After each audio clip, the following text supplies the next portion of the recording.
Let me ask you a question. Back in the day, the parties. Oh, forget about it. You already know. I know. And I know. Everybody and their mother. How would you... Every top A-list celebrity right now in the business, back then in the business. I'm going to give you a story. I was playing poker in Vegas, and I can't think of the girl's name. Greatest hockey player, Wayne Gretzky. Mm-hmm. Remember his wife? She was a big movie star at the time. Yes. Oh, beautiful. yeah. Beautiful. Oh, Is they still together? Blonde woman. Yes, yeah. Yeah. So, I'm playing poker in Vegas. Janet. Oh, Janet, yeah. Janet something. And she goes, Miguel. I said, yeah. She said, can I tell you something? I said, yeah. She said, I don't know if you remember this, but back in the day, I was at a hockey game. And we were in the Forum Club sitting at the table. You remember that little back door? We would go out, doctor next to the table. Champions room. And Jerry said, and she goes, and you walked in and said to me, I got two guys I want to meet you. Wayne Gretzky and a Die Hard. Bruce Willis. And Bruce Willis. Which one do you want to meet? And I said, Wayne Gretzky. She said, 5 minutes later, you came dragging him in through that private door, sat him down next to me, and we have been together ever since. Oh, my God. Wow. Yeah. You're the reason why Paulina Gretzky's alive. Yeah. Wow. She said, you set him down next to me, and we have been together ever since that night. And I totally forgot about it. When she said it, I remember dragging him through, because I remember him and both of them were sitting outside. And I said, you want to find out who she want?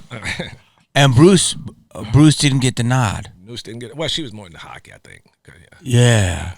Wow. Okay, now, but everybody, bro. But I snuck everybody in. I mean, because Charlie Sheen, Rob Lowe, anybody, Sugar Ray Leonard, Muhammad Ali, everybody. Because I get everybody tickets, you know. And what people don't understand is the games were already a party. Oh, it's never been like that, and it will never be like that again. The Forum Club was the hottest ticket in town. It was bigger than Studio 54 back then. It was bigger than any club, any celebrity. More celebrity was at the Laker games and in the Forum Club than anywhere I've been since then, ever. Every Laker game, like you said, was a huge party, and then there was a huge party afterwards, and then they had a huge after party at Dr. Buss's mansion in Beverly Hills, the owner. So it was. I mean, it was on and popping. On and popping. On and popping. Like and this was after every game. Every game. And it was stuff that today's society they would cry about, right? Absolutely. A counselor. I remember one time we how would you get canceled for having a good time? Because we had too much fun. No, it's a joke. No. One time we were leaving, we were always getting ready to leave, and Magic and them were jumping in the limo and going, we were going to a Voila, and all the tables ready. I'm like, come on, JB. And Jerry was so nice. When he got drunk, he would sit there and we had to wait the limo door open, and Magic and them getting come, shoot, man, let's go. And Jerry's sitting there, okay, hold on. When he got drunk, he would sit and talk to a parking attendant, a fan, and he's sitting on the sidewalk talking to this girl who's homeless. Mm-hmm. And he was just talking and talking, JB, let's go. Next thing I know, about another 30 minutes after everybody gone, he gets up, gets in the bar. John Buss, his son, who he had given the Sparks, the girls' team to, he said, listen, here, take this girl's number. He said, give her a call and just give her a tryout and give her a check for $5,000 and just I promise her we give her a try. Just do that and give her a check for $5,000 and see what else we can do to help her, right? About 8 months later, I go to a Sparks game, and I look down the street, and I'm like, who that ugly-looking, homeless-looking girl is? Then I'm like, wait a minute. Stop it. No. Stop. No. And then it was that girl. She was the center. She was the star of the team. No. She everything that she had told Dr. Buss on that thing, she was. She was bad. Who was it? I don't know, just some girl. I think she was homeless, and she told Jerry she could play, and Jerry got her try, and turned out, and she was that good. Really? She was on the team, making money, changed her whole life. Beautiful girl, successful career. Oh, you changed your tune on her. Yeah, because she was homeless in the beginning. She got herself together. You weren't spitting game at her on the street, but now you are when she's on the Sparks. I wasn't a game day anyway because. No, it wasn't that. It's just that I felt so good because I was like, wow. No way. She literally got her check. Bro. That's so. You ain't hear it. I heard it. Wait. I want to know. That's so funny. Dude. Turn it on silent. It's on silent. Is that all you binging and bopping? What? You had a lot of bings. What do you mean? Oh, yeah, I got a lot of people calling. Listen, I know, but you got to put on silent. It is. Listen to me. The parties were insane. Ugh. And Dr. Bus enjoyed female company. Yes. He has a lot of beautiful, beautiful girlfriends. Jerry was the nicest guy. Never mistreated a girl. Always had their back. 24 hours a day. He was just one of the nicest. The suite would have 30 women in it. 35. Yo, for real. No, he always. But why? Always. Our culture now is we holler about that. Because Dr. Bus' rule was all the guys, you could come to any game. You can't bring no guys. You know who got in trouble for saying that? Ooh. What? Donald Sterling. Donald Sterling got in trouble for a lot of for something else. Yeah. Donald Sterling got in trouble for something else. No, he said you can bring the dudes to the game. Oh yeah, but don't fuck him. Just don't fuck him because he didn't want to go in second. Of course he didn't want to go in second. It wasn't about racing. He wasn't a fit. Do you think he's? No, I don't think Donald Trump. Exactly. I don't think he was racist. I think that I know what he was trying to say. Yeah. You know what I'm saying? Because he knows Magic. Magic know him, and even Magic said he's not. Yeah. No, he's not. He's just saying he just said some shit that could be interpreted that way if you don't know him and what. Yeah. I know what he meant. You know what he meant. I ain't going to stand for that. For Magic Johnson, you crazy? The hell am I going to do? Basically, that's what he was saying.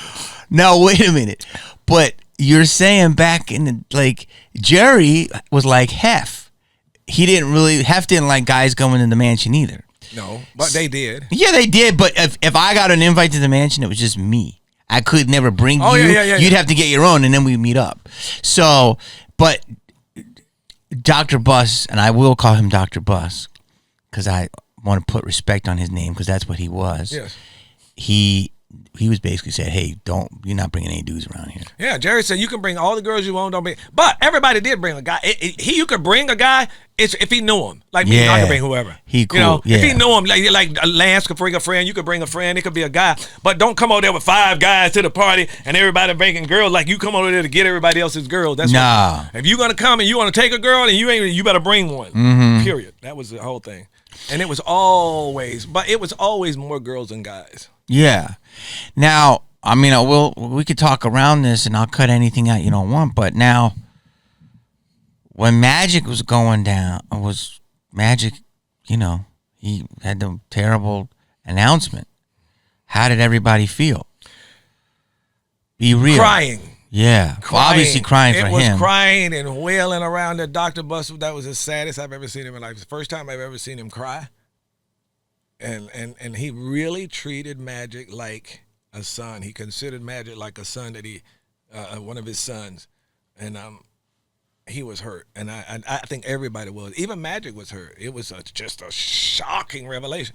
And look at Magic. He's more healthier now than the healthiest dude out there. How is he? Yeah. Money, man. Money, you can get rid of AIDS. Anything. It doesn't matter. Magic's just the best treatment. He take care of himself. He eats right. And he has the money for the best treatments. Whatever he did, look, it's not a death sentence. Magic getting AIDS was the best thing that ever happened for AIDS. Because all the stigma started to go away when Magic got it.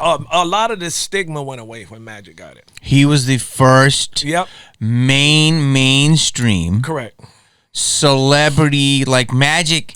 Is this safe to say that Magic was bigger than anything? Like in the 100%. sense, how can I say this where people don't take it wrong? Magic, he's black, but he wasn't black. He wasn't white. He was just a superstar. Magic was a star who transcended race. Yeah. He was a star for sport. Everybody. And sport. He transcended it. He was a loving, kind, generous, sweet American. You didn't look at him as a loving, kind, sweet, generous, black American. You just thought him of that. And everybody loved him. He transcended race. He always mended boundaries, and he always did well. I remember there was some times, and I don't want to mention the name, but there were certain players who would come out and they wouldn't sign autographs. And I remember seeing Magic, and Magic would look over there and see the kid trying to get his autograph, and they doing like this, trying to avoid the kid, and then walk away. And Magic would go, run over there, hey, come here, and take the kid and sign the autograph to make him forget about that. He would be out there later than everybody. If there was 25 people and he signed an autograph, he would not leave until if there's still people there to sign an autograph. Be like, well, dude, let's go, dude. Come on, there's 7 more people. I did all of these. I'm gonna leave them. Magic was the nicest person ever, and I remember I sat on the floor with Magic when he first got here. I had his first apartment in Fox Hills, no furniture. He was sitting back against the wall talking about. I think he had another condo or something being done, but he took him to Fox Hills, and he was talking about what he was gonna do for the Lakers, and everything he said he did. Bro, and also he's from Detroit. He's legit. You know what I mean? Like, he's the most loving, sweetest guy, but he has the cred of cred. Absolutely. And the ball. And that's right. The ball skills. He could go light up Rucker Park. Dude, he was awesome. And the way he can no-look. Yeah. All his stuff behind his back. His instincts. Yeah. His instincts were incredible. Joker has those kind of instincts a little. Right? He does. And what about, I want to stay on this, but you just got me thinking. You follow Caitlin Clark? Yes. What do you think about that? I think she's great. Yo, why are they hating on her? I don't know. No, because everybody hate on you when you're good. Everybody hate on you when it's gonna change. Generational talent. They're gonna love her. They're gonna hate her. They're gonna love her. But what she's doing, her and Angie, they did what Larry Bird and Magic did for the NBA. I look at Angela Reese and Caitlin Clark as Bird and Magic. That's exactly 100%. They took it to another level. Before Magic Johnson, no NBA player ever made $1 million a year. Really? Jerry Buss gave Magic Johnson the first player to make $1 million a year. Dr. Buss gave it to him. No player ever made $1 million a year until Magic. Bro. Isn't that sad? All those great players. Bro. Nobody made $1 million a year until Magic. Wow. And they didn't have the TV. Well, I used to watch this shit on TV but all it wasn't the time. as big as it is now. No, yeah. Now, how do you think these players feel now? You see somebody It's insane. $297 million contract a year. You're like, what the fuck? I played 30 years and didn't get that. I know, bro. And they got one of your checks. Bro. That's horrible, bro. Bro. That's horrible. Walt Frazier, come on, walking out of who's the dude that limped out of the Garden? Legend. Yeah, didn't get nothing. Yeah. Oh. And didn't make no money.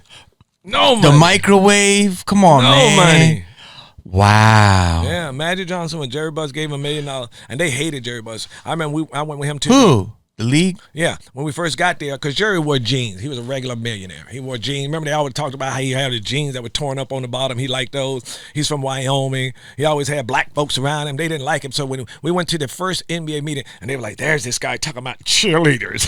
Cheerleaders at a freaking basketball game? What are they talking about? And then he's talking about these Senate seats. What is that? He's going to charge $35,000 for a seat? Is he out of his mind? And giving a player $1 million? And all of this stuff. Because Jerry did the Senate seat. You know what those are? That's what I made most of my money. Jerry Buss was the first one started this seat. Like you could buy a Senate seat at the Forum. And it has your name on a plaque on it. Every time that door opened, concert, rodeo, comedy show, every time the door opened, that's your seat. Dope. Yeah. Dope. Yeah, I sold like 7 of them to Motown to Barry Gordy back then for like $35,000 each. All the seats on the floor I sold. Jack, everybody, most of them on the floor I sold. What's your cut?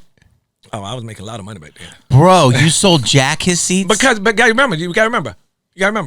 I was always with Dr. Buss at these events, so they'd be like, and I met, and they were, because the Lakers were the hottest ticket in town, so Barry Gordy would be like, yeah, I like to get some seats. He'd be like, Miguel. And I was like, yes, sir. Okay. Everywhere he went, I like to get some of your seats. Yeah, Miguel. So I was getting all of these big clients because I was with him at these big events. Dude. So, and then, after that, Jerry was the first person to ever put a corporate name on the building. In all sport? In all sport? The Great Western Forum. That was a bank. That was the first time it was ever done. And now all of them are doing it. All of them got cheerleaders now. All of them got Senate seats and boxes now. And then at the end, when he went there, they were like this. But when he first went there, they were like this. Wow. He revolutionized the game. He revolutionized everything he did, changed the whole game of NBA. Dr. Buss and the Lakers. Do people really understand this? No, they don't. They don't know about this. They don't know about it. Wow. He's the first guy to put a name on a building? Corporate name. On a sports building, yeah. It was a forum, then it went to the Great Western Forum. Yeah, I remember There was no that. blank, blank this. Nah. Everybody said, hey, I can do it, we can do it. And it came from me. And he said that to a lot of people. Because we used to fly over, and I still ain't doing it. We used to fly, every time you fly in the LR, you would see this big, huge, round thing on a building. It was the top of the forum. Yeah. And I said, Dr. Buss, why wouldn't somebody go to Denny's and put a big plate of food in a Denny's over there, so when people are flying over, they're going to see Denny's? Yeah. He said, that's a really good idea, Miguel. That's It's still a good idea. Are you the reason why it's on the top of the forum? Yeah. He said, that's really, Yo. but Denny's, you should, or another restaurant, buy that top of the forum. It says Staples on it, or a crypto now. It does on the top? It says it on the top. But It's on SoFi. Oh, On okay. SoFi. Oh. The new stadium on SoFi has your idea. Oh. So you did that. Because I remember this the forum still ain't got nothing on it, I don't think. No, but SoFi does. Yeah, I'm talking about the forum. The forum is the one you see the most when you come over LA. That big empty spot. Duh, a movie, a studio. Big plate of eggs and ham. Dude, that's so funny. By the way, I would do that. Yes. I would eat that shit. Yeah, I eat it Moons right now. over my hammy. Oh. Come on now. Yo, bro. Bro, wait a minute. I want to go back to Magic. So when that diagnosis came down, was because you guys all partied together. Was everybody tripping? Not one bit. Okay. Not one freaking. We ain't never been with anybody that, Wow. same person, but no, not at all. Okay. It was just everybody was just sad. Okay. Just sad as because I was like, and it was so sad for Magic and sad at the fact back then you thought you were gonna die. Well, Automatic thought he was gonna die, and you thought about the loss to the basketball world, to the Lakers, to what it meant for. It was just a whole lot of stuff coming down and a lot of emotions coming down. But if you knew Magic, it was a little harder because there's no sweeter, gentler, kinder person on the planet. the best by far, but also the fact that you said it, he became the face of something so dark, and it became hope. He gave it hope. Exactly. There you go. He gave it hope. He gave it hope. That's a very, very good analogy. He did. To a lot of people who were fearful, who might have had it and scared and automatically thought they were going to die, and they looked at Magic and he was smiling and upbeat about it, and then they were like, hey, wait a minute, I ain't got to be sitting at home scared and crying and thinking he changed